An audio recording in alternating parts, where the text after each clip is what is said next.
Bismillah, alhamdulillah, wa salatu wa salam ala rasulillah.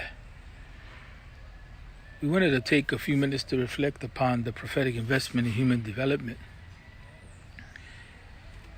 When we look at the unfolding of prophetic teaching early on, we see that, especially if we focus on the Quran, there was an emphasis initially in the revelation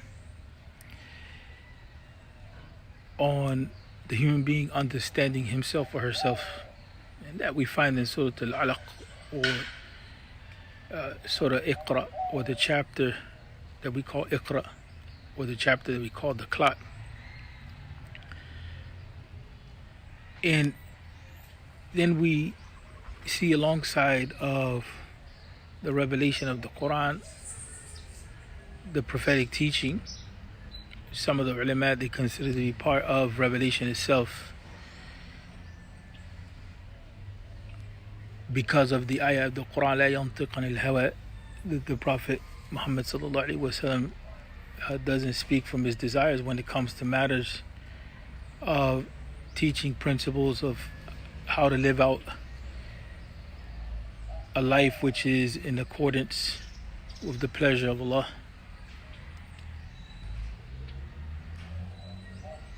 That teaching is part of revelation as well. It complements the Quran.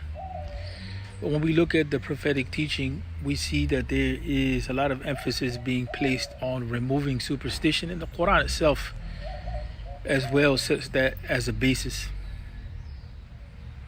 So there's a lot of elements that we see within the overall teachings of Islam which have a lot to do with cultivating the human being.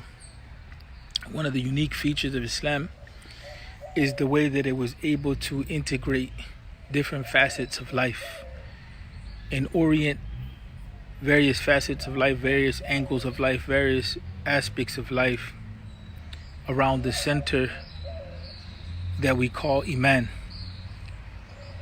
And that which we call Iman, others call belief, but in the Arabic language, it provides a sense of firmness and security.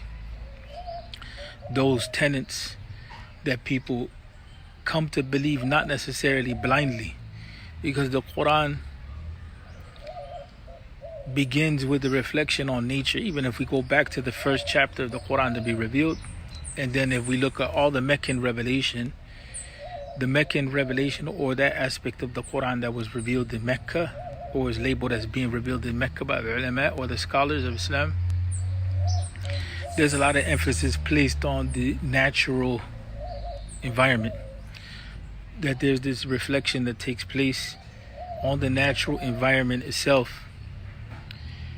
And so you begin to see that the Quran in no instant is removing us from the world and the time period that we live in, but rather is immersing us in the time period that we live in, so that we become productive and we become efficient and we become empowered in the reality of the life that we have. Other than that, you know, if you have a different orientation, then you're not living in the now. The Quran emphasizes the hereafter while emphasizing the now as a bridge to the hereafter, whereas we find in other orientations or teaching that there's a negation or denial or marginalization of the role that the world plays. In other words, your life.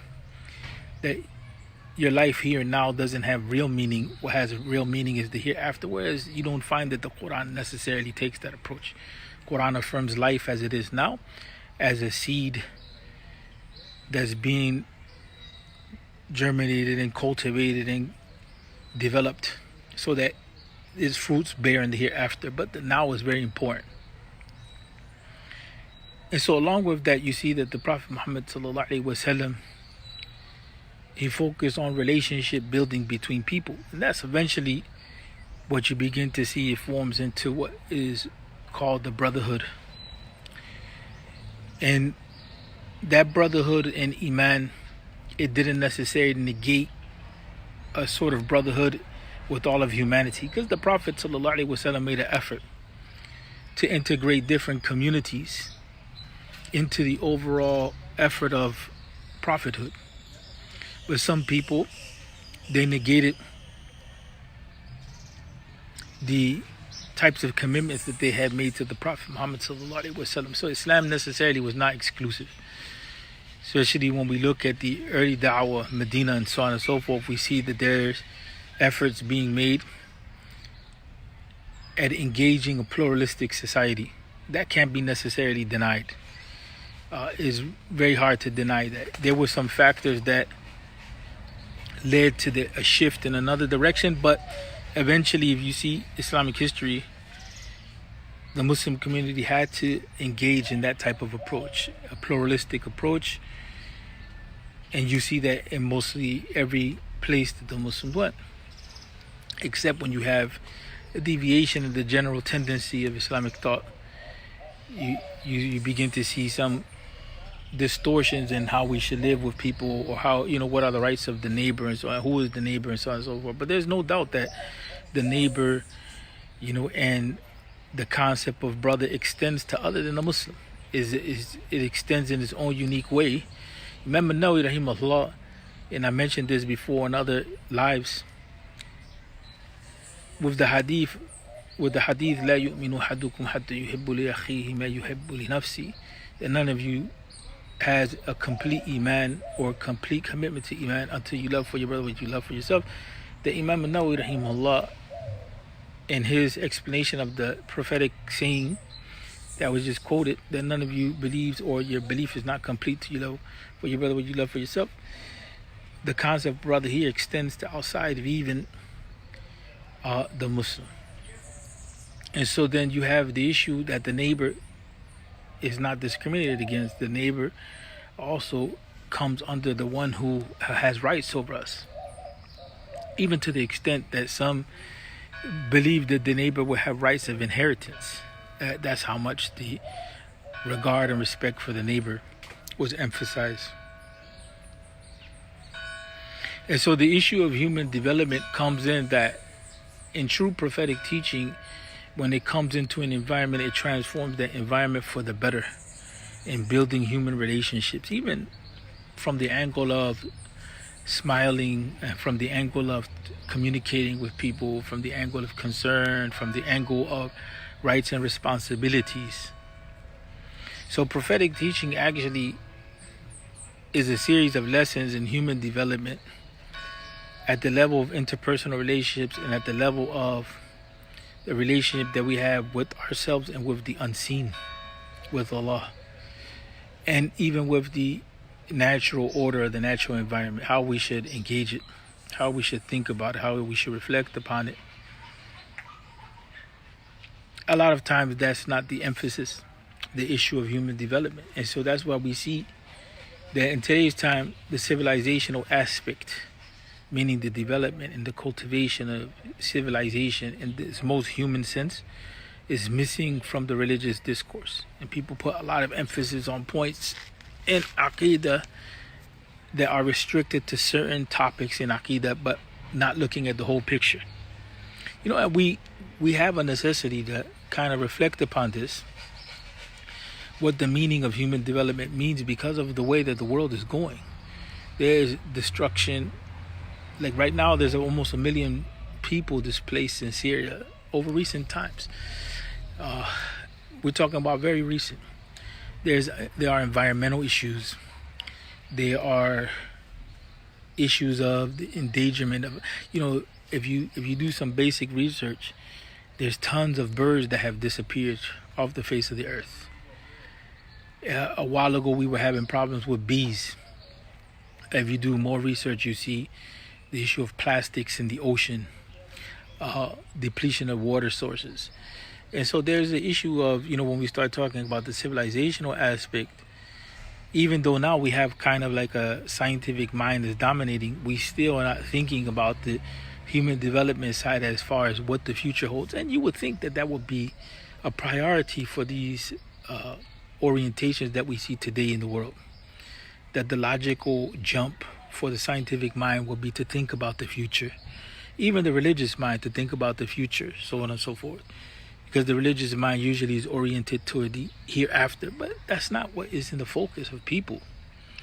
And so that really stunts human development, or even the issue of cooperation, between people, communities, and so on and so forth. And that's not to say that we want to talk in ideals, because we don't want to talk necessarily in ideals, but we want to talk about values that are practical and that safeguard our own growth and our own development. And that's what we see in prophetic teaching. We see that the way that the Prophet Muhammad ﷺ invested in people, he raised their dignity up. And the companions, we see that they flourished. And that's the unique part of the way that prophetic teaching emerged. They flourished as leaders, and they flourished as followers, they flourished as community. And they left the impact on the world. And they formed the basis by which the other generations that came after them had an orientation of how to practice Islam. So they were not extreme in their dealing with the world, not necessarily raw materialists, or in their denial of the role of the world, not necessarily extreme spiritualists. They had a balance between the two. And even we see some hadith in which the Prophet ﷺ engages a companion with regard to the issue of fasting, with regard to the issue of giving, with regard to the issue of marriage. There's that type of approach that the different dimensions of human life and prophetic teaching are cultivated and are regarded. And so that, I want to end on that note. That lesson is something that we should be looking for.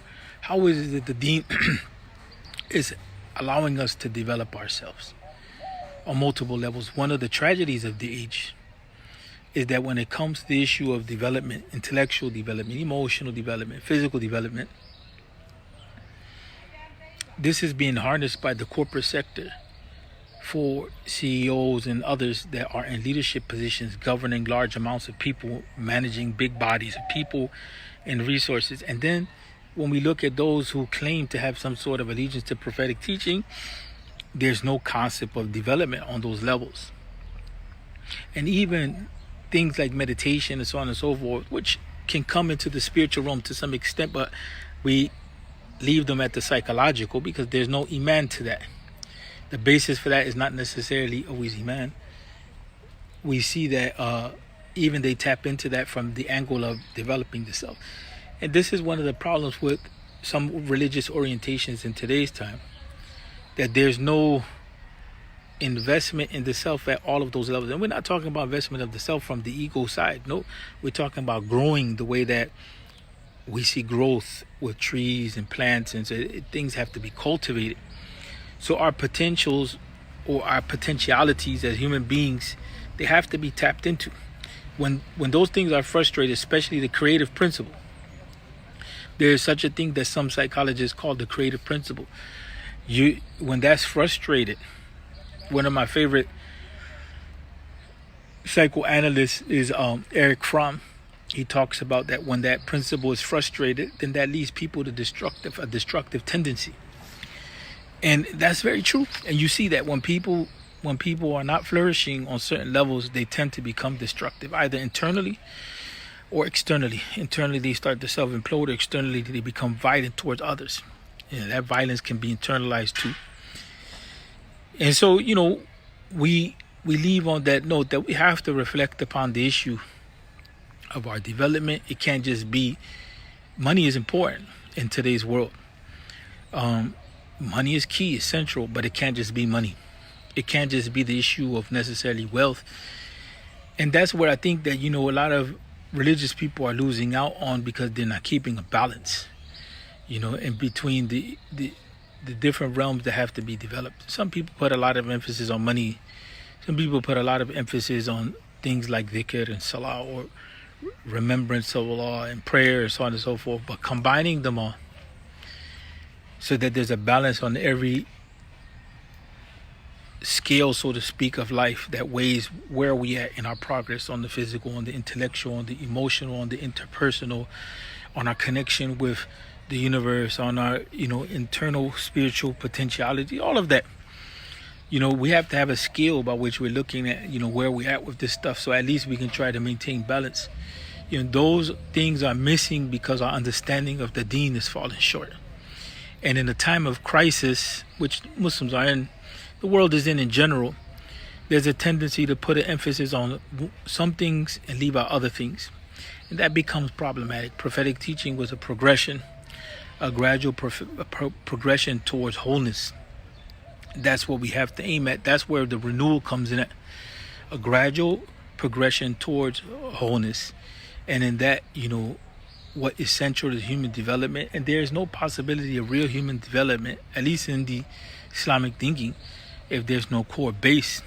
And that core base is, coming back to the issue of the spiritual realm, but not disconnecting from your time period and not disconnecting from life. That's how we have to approach our spirituality. We have to affirm the beauty of the world. There's a beauty in the world. We see of negative in the world, a lot of it has to do with, people not really understanding, or people becoming demons and creating havoc in the world. So we're in between ignorance and subservience to evil. And so that's something that we have to, pay attention to. So I want to leave off on that note that, our development comes with proper understanding and proper effort. And that's where it's key to put a focus on the life of the Prophet Muhammad sallallahu alaihi wasallam, how he unfolded these different realms: family life, political life, economic life, how he retreated, how he dealt with interpersonal life, all of those things. That's why there was a lot of flourishing, and that's why Islam, had to. That's why Islam early on, gave way to. There was a beautiful bird that had just came. That's why I was kind of distracted. But that's why Islam early on, you see in Al-Andalus and so on and so forth, and even in Medina, it built people that were very functional in the world. And it's unfortunate, but we're becoming extremely dysfunctional, and that's why it's necessary to talk about the point of our proper development. It just can't be a corporate style development, which many people are focused on that, success for the marketplace, and they're disconnected from every other aspect of life, or they disconnect from the marketplace and they just focus on their spiritual development, and they become dysfunctional in other realms. Assalamu alaikum wa rahmatullahi wa barakatuh.